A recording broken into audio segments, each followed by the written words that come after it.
강혜신의 오늘의 미국.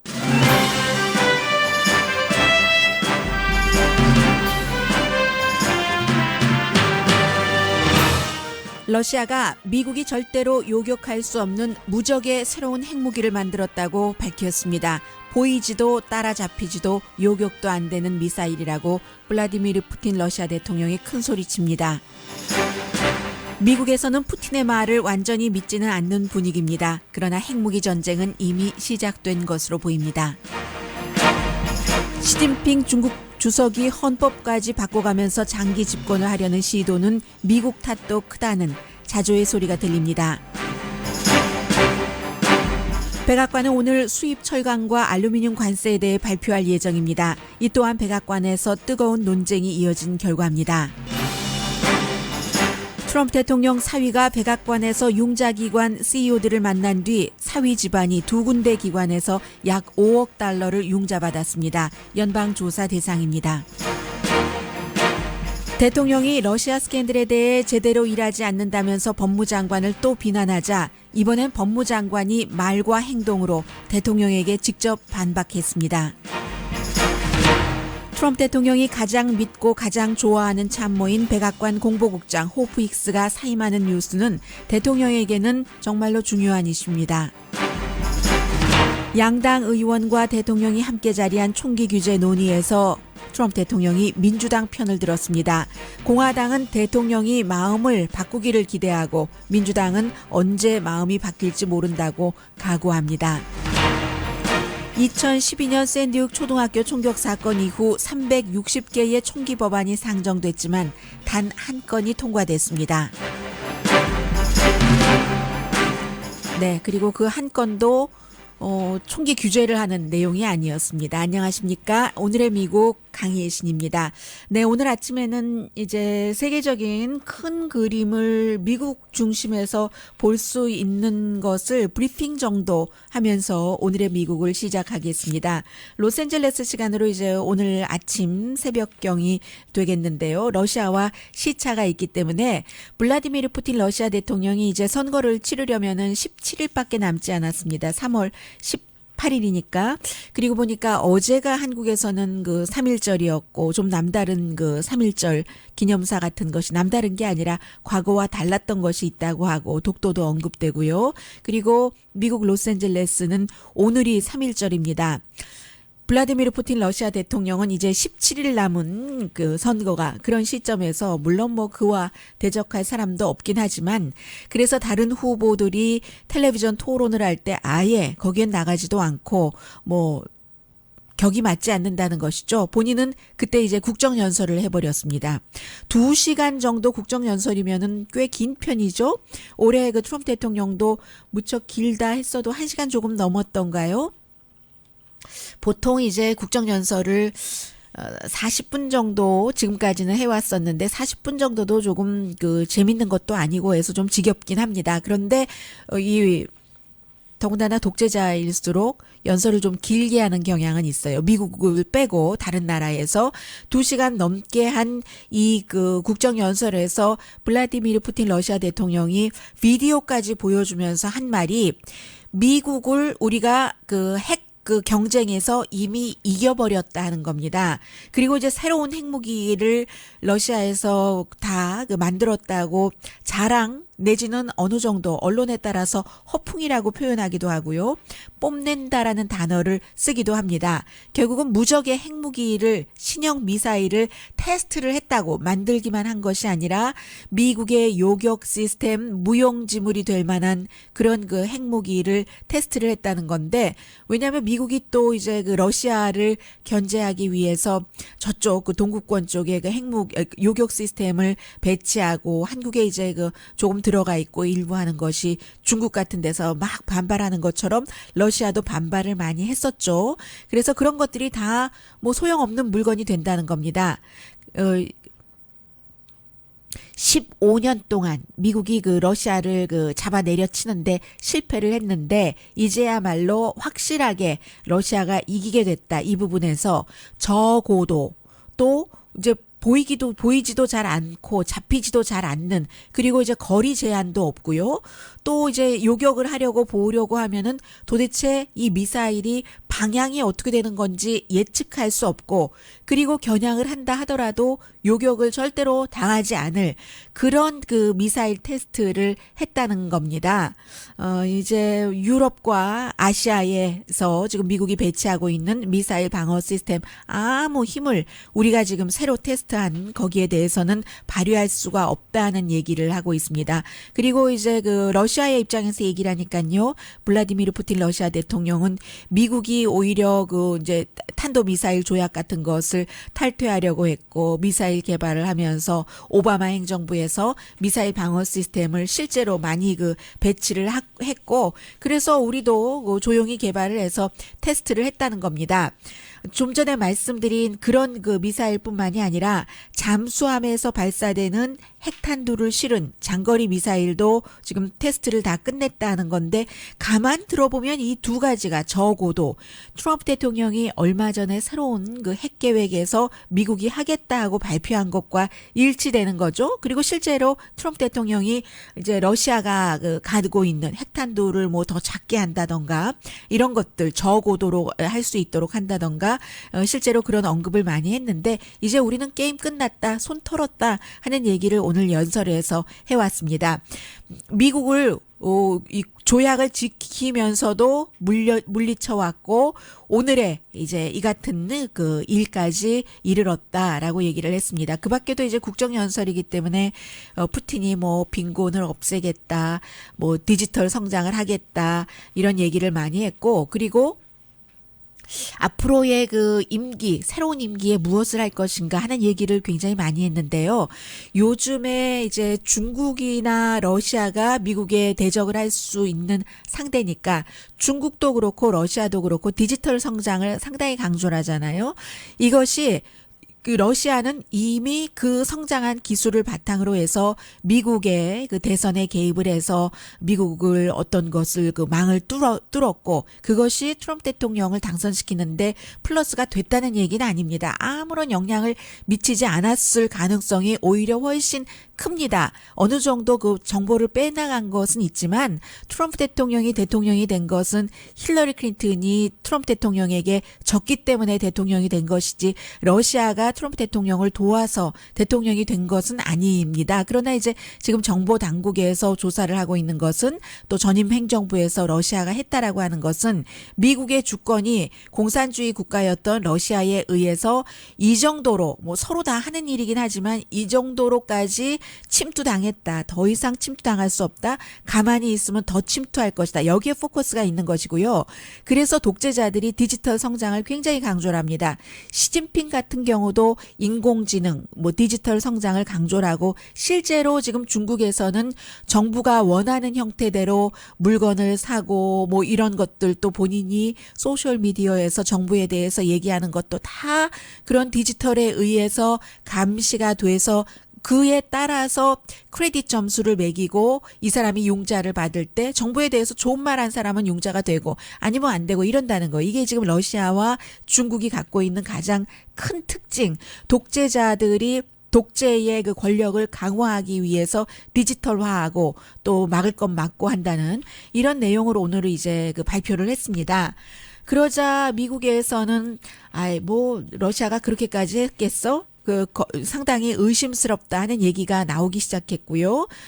디테일하게는 안 나옵니다. 왜냐하면 로스앤젤레스 시간으로 새벽에 있었던 그런 일이기 때문에, 선거가 17일밖에 남지 않아서 어느 정도는 좀 그 풍선처럼 부풀린 것일 수도 있다. 지금 이 정도까지 얘기입니다. 그리고 이제 미국과 러시아고 미국과 중국을 보자면, 지금 이제 외교관계위원회의 회장이고요. 전에 그 국무부에서 정책국장도 했고, 콜린 파웰 전 국무장관, 공화당이죠. 그의 그 자문도 했고, 아버지 부시 시절에도 특별 자문을 했었던 리처드 하스라는 사람이 있습니다. 이 사람이 요즘 자주 하고 있는 말 가운데 하나가 중국이 이제 완전히 발표를 했잖아요.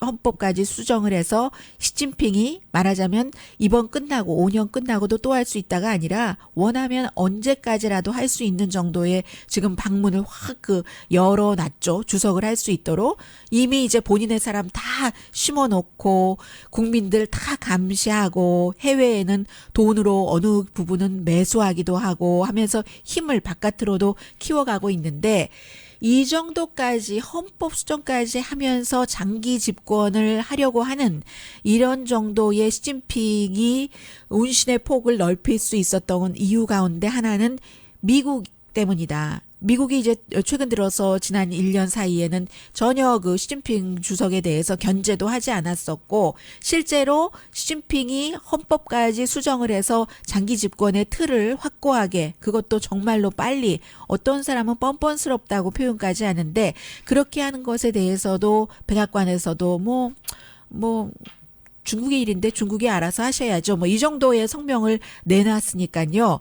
그래서 미국이 견제를 뭐 해야 되는 건 아니지만 지금까지는 세계를 이끌어온 그런 슈퍼 파워였기 때문에 그리고 인권 문제도 북한 인권을 얘기를 합니다. 북한의 뭐 탈북자들도 대통령이나 뭐 부통령이 자주 만나고 하면서 여러 번 만나면서 많이 얘기를 하지만 중국에 방문을 했었을 때 중국의 인권에 대해서 얘기하지 않잖아요.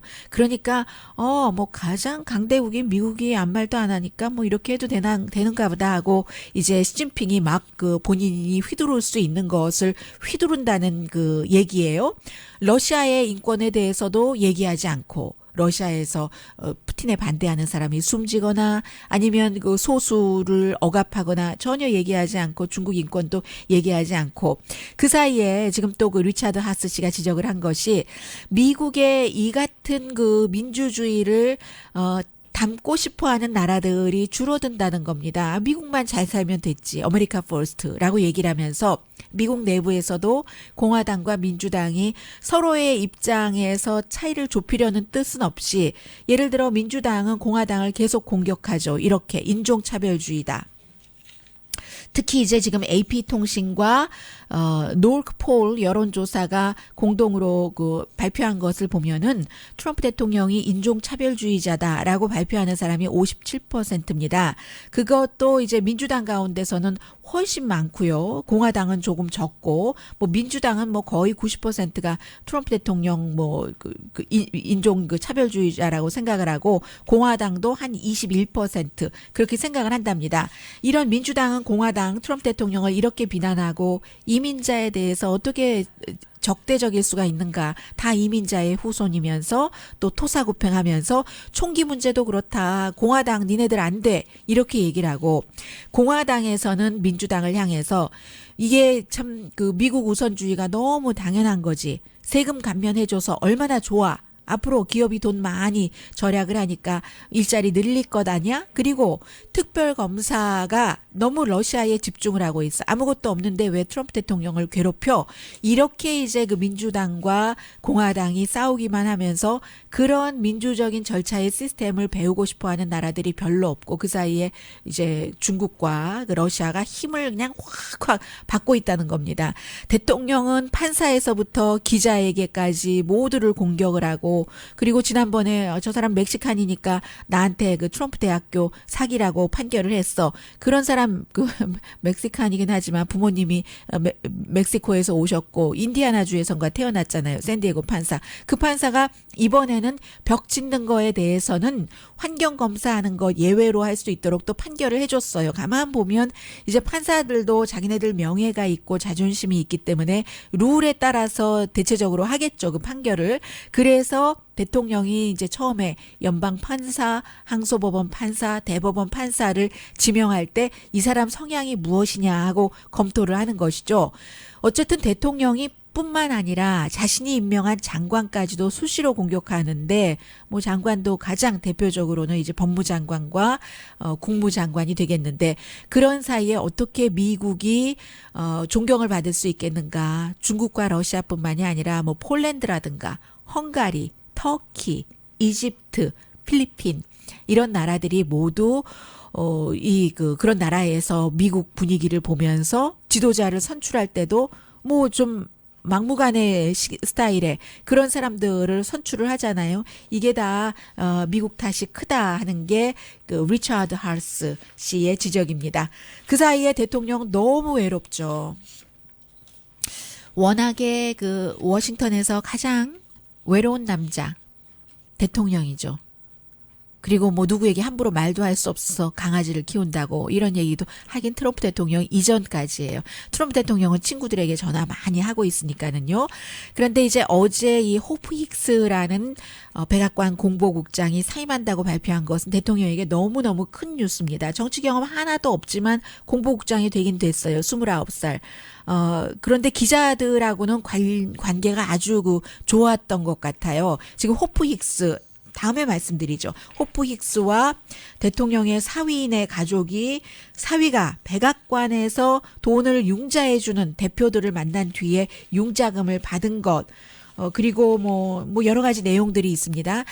어떻게 보면 이 내용은 이명박 대통령의 사위가 약간 케이스가 다르기는 합니다만은 삼성전자에서 일을 하면서 뭐 다스라든가 이명박 대통령의 여러 가지 그 돈의 흐름과도 연관이 있을 수도 있다. 한국에서 이제 그게 전 대통령과 사위 한다면 이번에는 트럼프 대통령과 사위 뭐 이런 문제가 되거든요. 잠시 뒤에 전해드리겠습니다. 그런데 미국에서는 그 이전에는 트럼프 행정부 이전에는 이런 일들은 일어나지가 않았었습니다. 며칠 전에 버락 오바마 전 대통령이 무슨 얘기를 했냐면은요. 오바마 행정부가 완전하진 않았다. 실수도 있었고 부족한 것도 있었다. 그러나 특히 돈과 관련돼서 스캔들은 없었다. 내가 백악관에 있는 한 백악관 내부에서부터 그런 스캔들은 나오지 않았다라고 얘기를 했거든요. 처음에 그 트럼프 대통령이 될 때 여러 가지 그 이슈가 많이 있었지만 항상 그 총 가진 사람, 칼 가진 사람 이런 비유가 있듯이 오늘의 미국에서도 대통령이 너무 부자기 때문에 더군다나 대통령의 딸도 부자고 아들도 부자고 사위도 부자고 다 부자인데 그런 사람들이 또 백악관에서 전혀 그 정치 경험 없이 함께 모여서 일할 때 이해상충이 결국은 가장 큰 아킬레스건 같은 것이 되지 않을까 이런 말씀을 드린 적이 있는데 그게 시작될 수도 있다는 시작점일 수도 있고 이렇게 마무리가 될 수도 있습니다. 뭐 말씀도 못 드렸었어요. 시간이 없어서. 이방카가 아니라 멜라니아 트럼프도 취임식 할 때 멜라니아 트럼프의 친구에게 뭐 3천 몇백만 달러인가요? 이벤트 비용으로 줬고 그게 이제 들통이 난 거예요. 나중에. 그러다가 그래도 그 사람을 계속 자문으로 킵하다가 지금 트럼프 행정부에서 가장 많이 하고 있는 말 가운데 하나가 그 사람 봉급 안 받고 일하는 사람이 3,700만 달러나 무슨 이벤트 한다고 취임식 하루 하는데 받았는데 무슨 봉급을 받겠어요. 그래서 그런데도 계속 그렇게 하고 킵하고 있다가 결국은 엊그제 그 멜라니아 트럼프의 자문에서는 사임을 했거든요. 이런 돈 문제 시작하고 끝나는 것인지 이것이 굉장히 중요하게 연결된 것인지 잠시 뒤에 전해드립니다.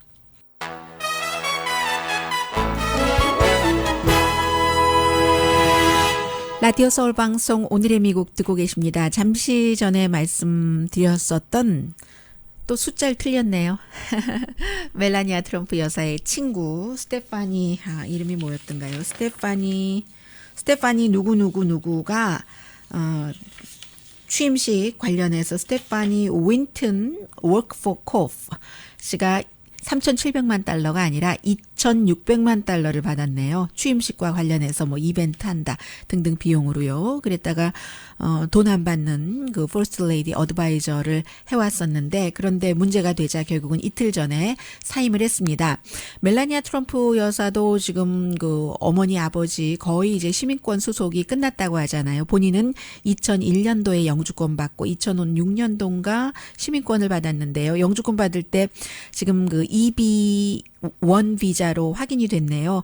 그 당시에 100만 명이 넘었을 때 2001년도에 3,776명이 EB1 비자를 받았는데 이 비자가 아주 그 특별한 능력이 있는 사람이 받는 거랍니다. 학자라든가 선수, 연예인. 그래서 어느 수준이냐면은 뭐 퓰리처상을 받았다든가 오스카상을 받았다든가 뭐 올림픽 메달리스트 이런 정도. 그때 그 멜라니아 트럼프는 그 슬로베니아에서 온 모델이었어요. 특히 이제 뭐 스포츠 비자 이 신청할 때 영주권 신청할 때 스포츠 일러스트레이티드의 수영복 차림으로 나왔다. 뭐 이런 게 특별한 능력으로 기재가 됐다고 하죠. 그리고 이제 부모가 그로 인해서 이제 부모를 그 이후에 초대를 하고 했는데 이게 지금 대통령이 그 최인 이민이라고 말하는 가족 이민 없애자고 하면서 대통령의 그 와이프조차 지금 완전히 그 시민권이 끝나가는 단계인가 봐요. 이것도 이슈고 대통령이 너무 힘들어요, 지금.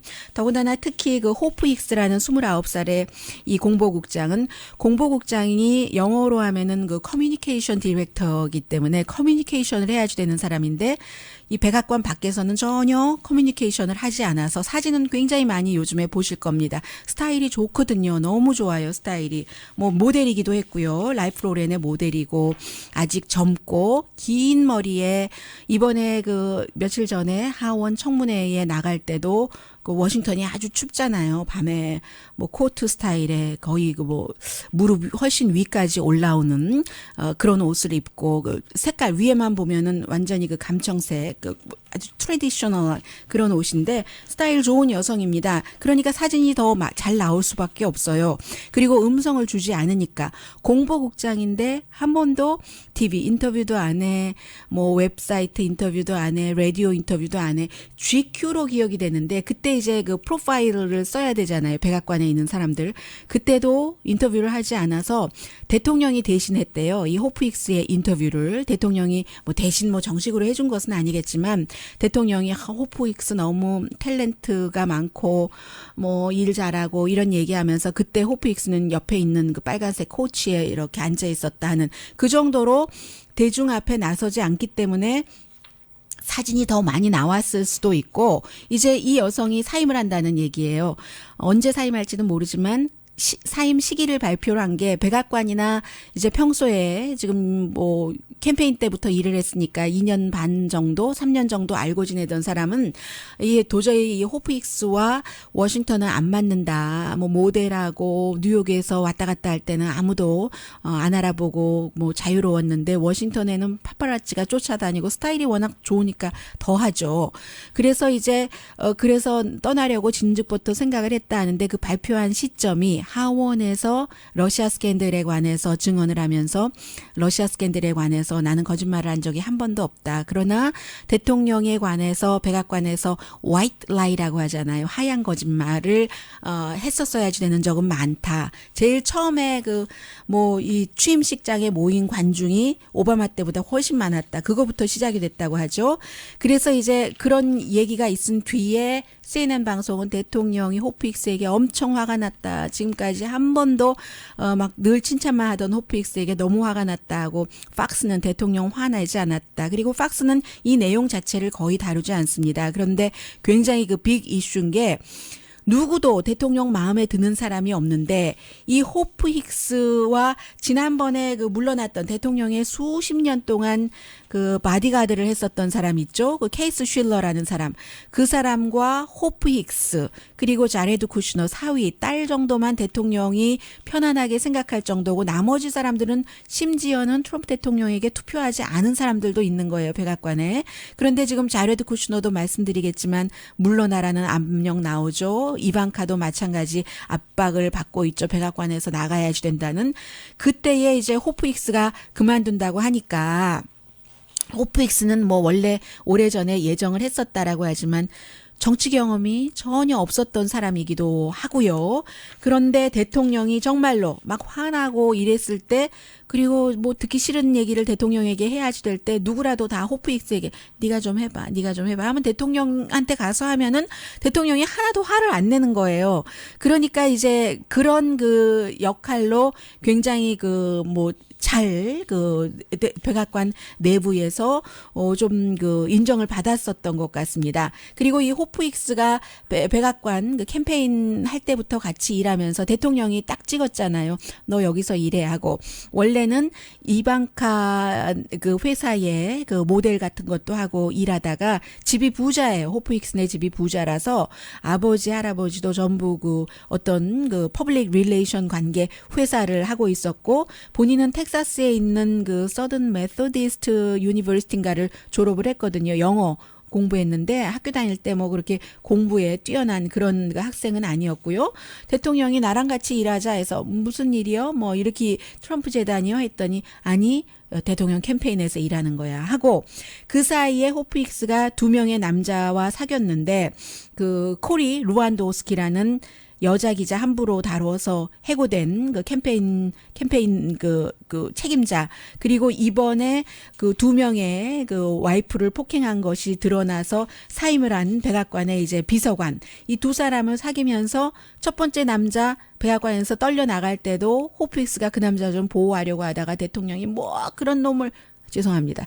딸처럼 생각을 한대요. 실제로. 너무 예뻐하면서. 뭐 그런 놈을 보호를 해. 이랬다고 하고 이번에는 두 번째 이 남자와 그 로맨틱한 관계에 있을 때도 그 사실을 대통령에게 늦게 가정폭력했었다는 것을 알렸다. 뭐 이런 얘기가 있었어요. 그러더니 결국은 뭐 꼭 백악관에서 일해야 되는 여성도 아닌 거예요. 뭐 어디든지 가도 무슨 일이든지 하고 그래서 떠난다고 하니까 대통령도 너무 서운하다고 하고 본인도 짧게 이 대통령에게 너무 감사한다 이렇게 얘기를 했는데 지금 호프익스조차 떠나고 나서 대통령이 굉장히 힘들고 외로울 거라는 거죠. 이 호프익스의 전에 남자친구였었던 해고됐었던 그 코리 루안도스키가 뭐라고 얘기를 했냐면은 호프익스는 대통령이 이렇게 양복을 입고 있으면요.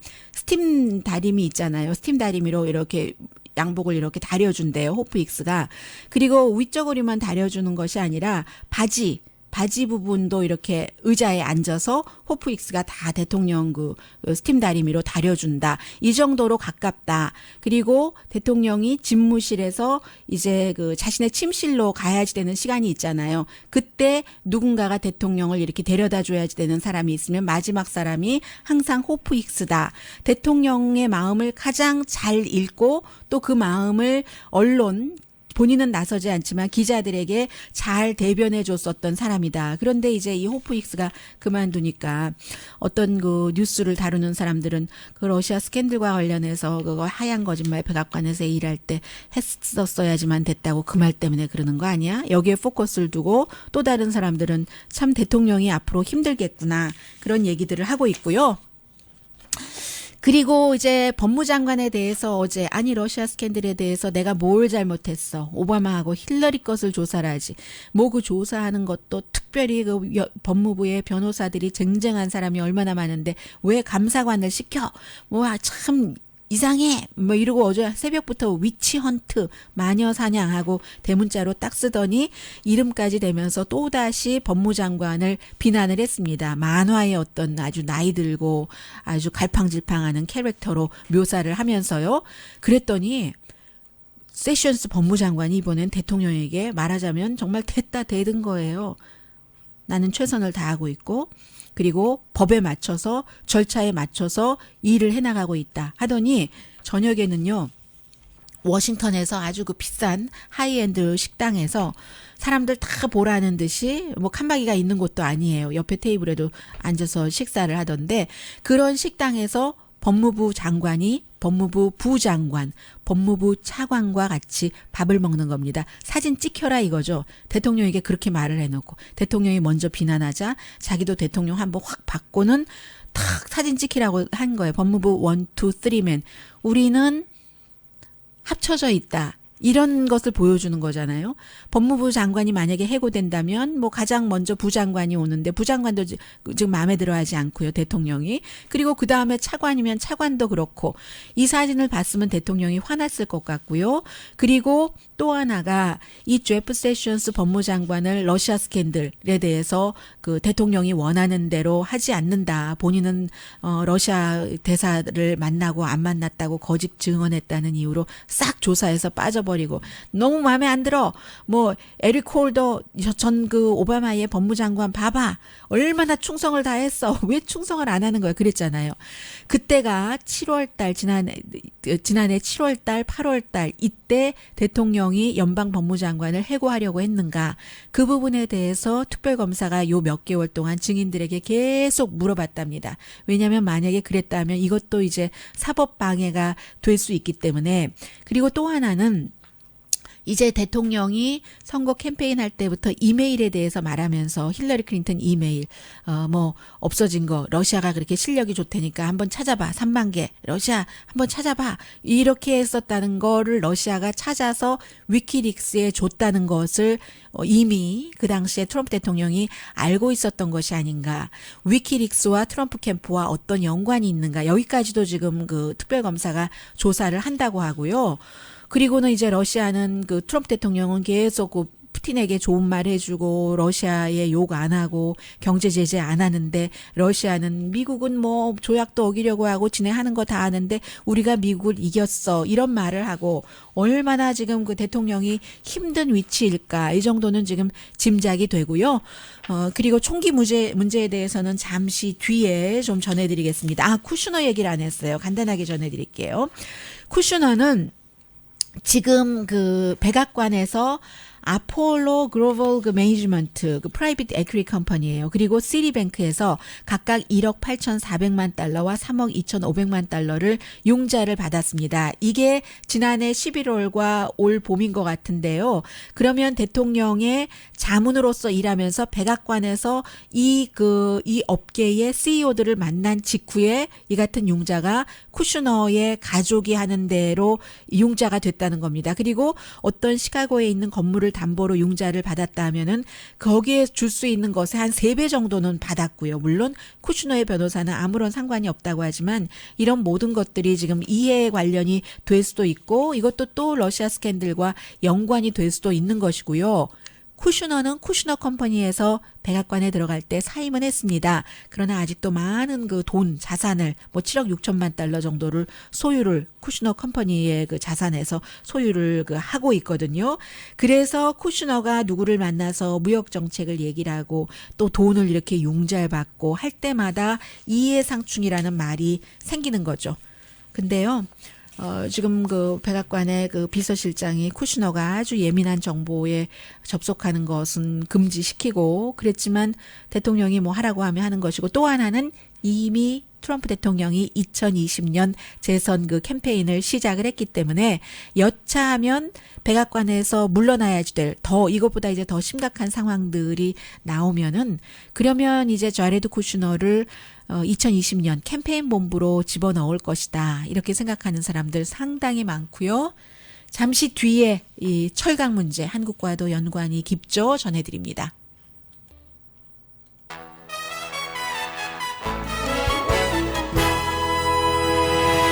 라디오 서울 방송 오늘의 미국 듣고 계십니다. 네.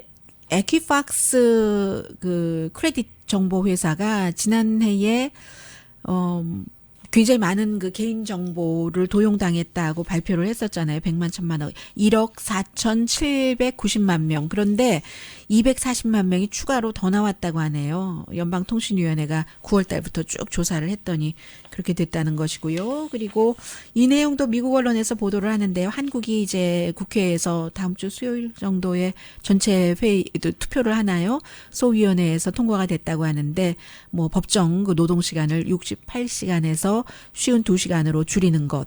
이것은 노동시간 줄이는 것은 문재인 대통령 그 주요 공약이었는데 선거 당시에 사업주는 매년 그 생산성을 어떻게 해야지 되는가 그것을 위해서 돈을 뭐 더 써야지 된다 뭐 이런 얘기까지 나오고 있습니다. 그러니까 나중에 이제 체크 앤 밸런스를 맞춰봐야지 되는 부분이고요. 지금 대통령이 백악관에서 이제 철강 업체와 알루미늄 업체 그 CEO들과 만나는 장면이 나오는데요.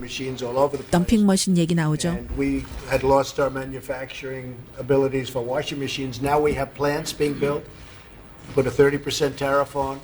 And we have plants being built, and nobody's seen that in many, many years. And it's 네, 뭐 오랜 동안 아무도 보지 못했었던 그런 일들, 세탁기뿐만이 아니라 뭐 30%또 관세를 붙이는 이런 것들을 쭉 얘기하면서 지금은 이제 CEO들과 만나는 것이고 공식적으로 오늘 그 발표를 할 것이라고 사실 워싱턴 포스트가 이 내용을 전할 때까지만 하더라도 계속 백악관에서 어젯밤에도 논쟁이 있었기 때문에 어떻게 될까 했는데 트럼프 대통령이 아침에 그 트윗한 것 보니까 오늘 그 발표를 할 것 같습니다.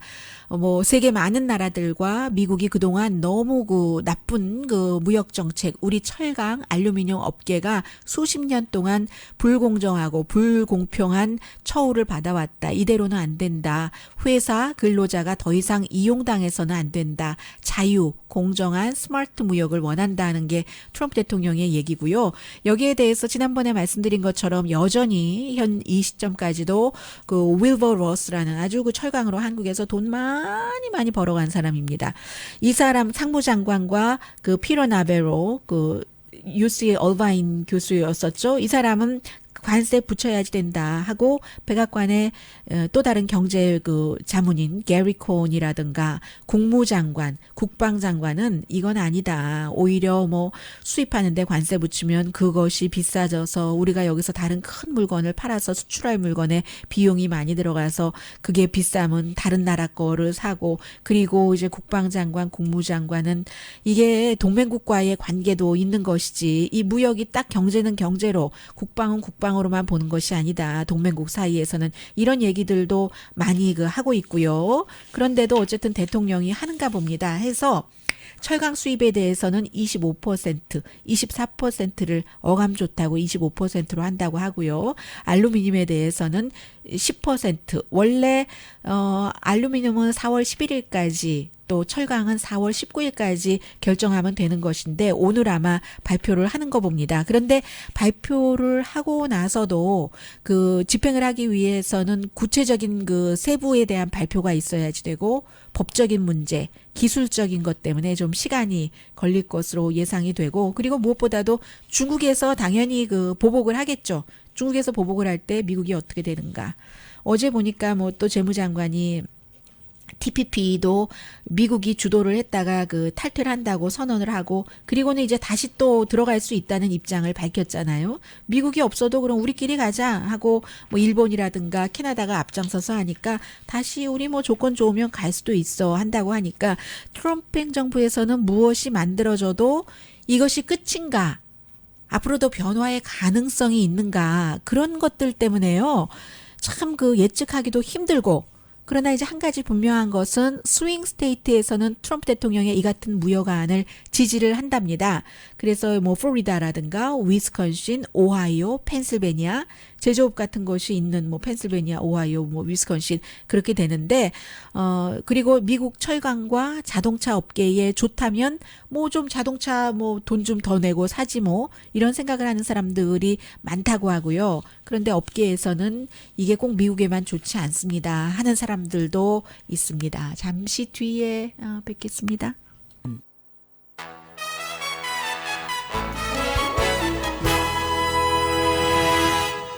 라디오 서울 방송 오늘의 미국 듣고 계십니다. 네, 대통령이 좀 전에 얘기를 했습니다. 오늘 오후가 아니라 다음 주에 발표를 하는데 알루미늄에 대해서는 수입품이요 10%, 철강에 대해서는 25% 관세를 붙이겠다. 이 정도 지금 헤드라인 정도만 말씀을 했다고 해도 되죠. 대통령이니까. 네, 말했습니다. 미국은 동등하니까 모든 인간은. 그리고 대통령의 말은 공적 재산이니까 그냥 공적으로 말하면 되죠. 그리고 총에 대해서는 어제 결국은 뭐 아무리 이런 얘기 저런 얘기가 있던 지금까지 미국에서 2012년도에 샌디육 초등학교 그 사건이 벌어지고 나서 360개의 총기 관련 법안이 발의가 됐었는데 그 가운데 규제하자는 게 259개, 뭐 총기 소지에 하는 그 권리를 주장하는 게 102개였거든요. 한 개만 통과됐어요. 연방 법 집행관이 자기 방어할 수 있는 그 범위를 이렇게 보장을 해주는 그런 것이거든요. 총기를 규제하자 하는 그 발의는 87%가 민주당 의원이 했고 총기 소지의 자유를 지켜야지 된다 하는 것은 98%가 공화당이 그 발의를 한 겁니다. 지금 이제 어떻게 될지 어제 공화당, 민주당 정치인들이 다 대통령과 함께 얘기를 했는데 대통령이 오히려 그 민주당 편을 조금 그 들어준 것 같은 분위기였었거든요. 신원조회 같은 것도 확실하게 해야지 된다. 유니버설 백그라운드 체크를 해야지 된다 등등 했어요. 그리고 공화당에서는 상원 하원이 다 공화당이니까 미치 맥코넬이 또 그 폴 라이언이 이 두 사람이 어떻게 그 완전히 이것을 대통령이 그렇게 말했다고 해서 협조할 것 같지는 않고 그래서 공화당에서는 대통령 마음 자주 바뀌는데 또 바뀌었으면 좋겠다 하고 민주당은 지금은 대통령이 신원조회 확실하게 한다고 하지만 또 바뀔지 몰라 이렇게 생각한대요.